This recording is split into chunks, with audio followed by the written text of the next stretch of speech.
इथे असलेल्या 21 खजिन्याच्या विहिरी, यातल्या खजिन्याचं वर्णन जर तुम्ही ऐकाल तर थक्क व्हाल. हे एक अंडरग्राऊंड भुयार होतं, अशी एक स्टोरी आहे. भूताच्या पण गोष्टी या किल्ल्याबद्दल खूप प्रसिद्ध.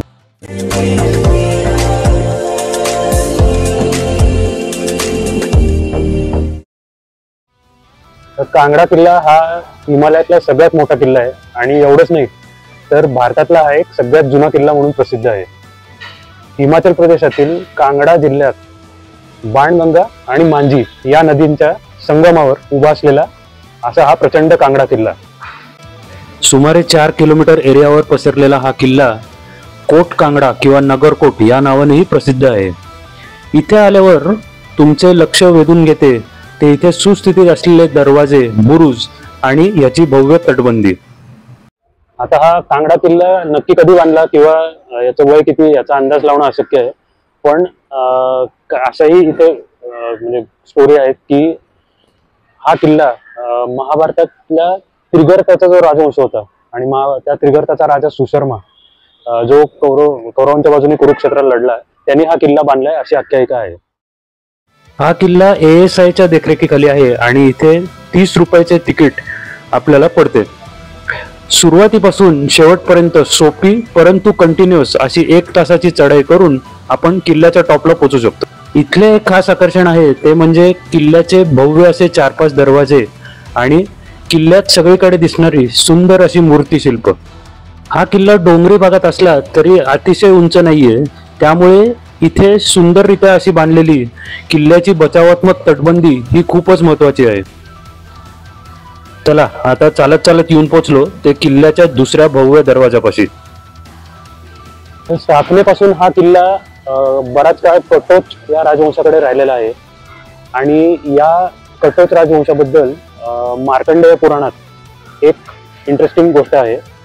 ते म्हणजे माता अंबिका आणि रक्तबीज राक्षस यांचं युद्ध चालू होतं आणि तेव्हा माता अंबिकेच्या घामाचा एक थेंब जमिनीवर पडून हा पहिला कटोच राजा तिथनं उत्पन्न झाला.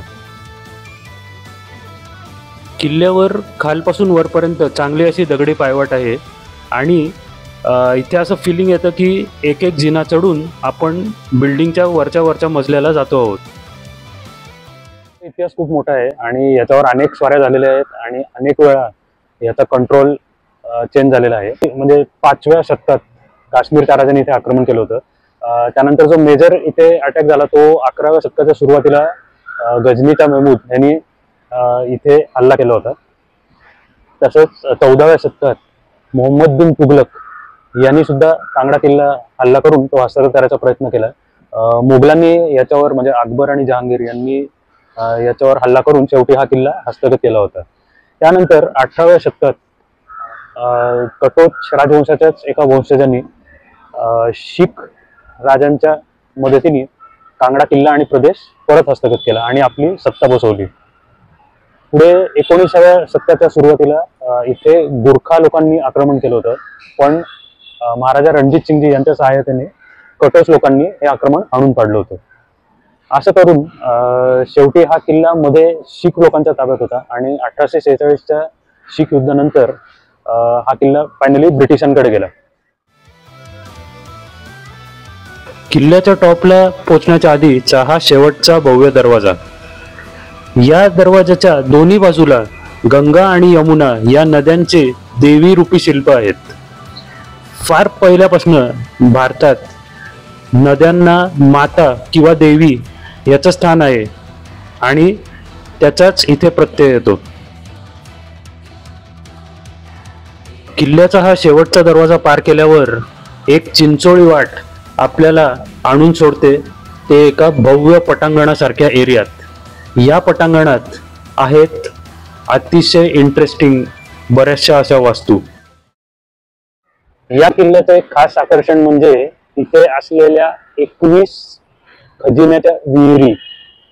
17व्या शतकात फेरिस्ता नावाच्या लेखकांनी तारीख-ए-फेरिस्तामध्ये अशी नोंद केली आहे की कांगडा किल्ल्यावर 21 खजिन्याच्या विहिरी आहेत. प्रत्येक विहीर ही 4 मीटर खोल आणि 2.5 मीटर रुंद आहे. यातल्या खजिन्याचं वर्णन जर तुम्ही ऐकाल तर थक्क व्हाल. तो अशी नोंद करतो की हा सगळ्या खजिन्यात 7 लाख सुवर्ण दिनार 700 मण सोने आणि चांदी याच्या थाळ्या, 200 मण शुद्ध सोने, 200 मण चांदीच्या विटा आणि इतर 20 मण हे जड जवाहीर आणि अनमोल रत्न असा हा प्रचंड खजिना होता. तर या अशा 21 खजिन्याच्या विहिरीपैकी गजनीच्या मेहमूदने 8 विहिरी लुटून नेल्या आणि राहिलेल्या 13 विहिरींचं काय झालं हे आता कोणालाच माहिती नाही. या भव्य पटांगणात अनेक मंदिरांचे अवशेष दिसले. इथे आहे लक्ष्मीनारायण मंदिर, शीतला माता मंदिर, तसेच कटोच यांची कुलदैवत असलेली अंबिका देवी हिचे मंदिर. या मंदिरांची शाबूत असलेली मागची बाजू म्हणजे प्राचीन भारतीय स्थापत्यकलेचा एक विलक्षण नमुनाच. अंबिका देवी मंदिराच्या शेजारी आहे ते भगवान आदिनाथ यांचं एक सुरेख असं जैन मंदिर. किल्ल्याच्या सर्व संरचनेचं निरीक्षण करत आणि ही मंदिरं बघत सुमारे 1 तासानंतर आम्ही फायनली येऊन पोहोचलो ते किल्ल्याच्या टॉपला. किल्ल्याचा टॉप तसा छोटा असून इथे काही वाडे, सदर तसेच इमारत सदृश अवशेष आपल्याला अजूनही बघायला मिळतात. किल्ला सकाळी 9 वाजता उघडतो आणि त्याच वेळी इथे येणे योग्य आहे, कारण नंतर गर्मीनी बरीच दमछाक व्हायची शक्यता आहे. आपल्या भारतात एक गोष्ट आहे की वास्तू जितकी जुनी तेवढ्या त्याच्याशी जोडल्या गेलेल्या आख्यायिका आणि मिथक हे तेवढे जास्त. तर कांगडा किल्ला ही काही ह्याच्यात एक्सेप्शन नाहीये. असे इथे एक प्रचलित गोष्ट आहे की कांगडा किल्ल्याहून एक सिक्रेट अंडरग्राऊंड विहार होतं खूप मोठं, जे थेट बियास नदीच्या काठाला निघायचं. तर आता या भुयाराची आणि म्हणजे तसं काही पुन्हा नाही आहेत या किल्ल्यात, सो मोस्टली हे आख्यायिका असावी. दुसरं असं आहे की हा किल्ला एक सेपरेट भागात हिल टॉपवर आहे. तर अनेक लोक असं म्हणतात की इथे अनेक भूत आहे, म्हणजे हा काही किल्ल्याचे काही पार्ट हॉन्टेड आहे, ते भूतांचे आवाज येतात, बरेच लोकांचे आवाज इथे काही वेळा ऐकू येतात. तर या सगळ्याला ऑफकोर्स शास्त्रीय किंवा असं काही तथ्य किंवा पुरावे नाही आहेत. किल्ल्याच्या टॉपवरून संपूर्ण कांगडा परिसराचे सुंदर असे व्यापक दृश्य बघून शेवटी आता परतीच्या प्रवासाला सुरुवात केली. या सगळ्या मिथका, आख्यायिका आणि बऱ्यापैकी लोककथा, दंतकथाच आहेत. पण या सगळ्यामुळे या श्रीमंत इतिहास असलेल्या या किल्ल्याला अशा या लोक आख्यायिकांमुळे आणि दंतकथांमुळे सुद्धा एक चांगला निराळा टच मिळतो आणि या किल्ल्याची स्पेशालिटी ही अजूनच वाढते.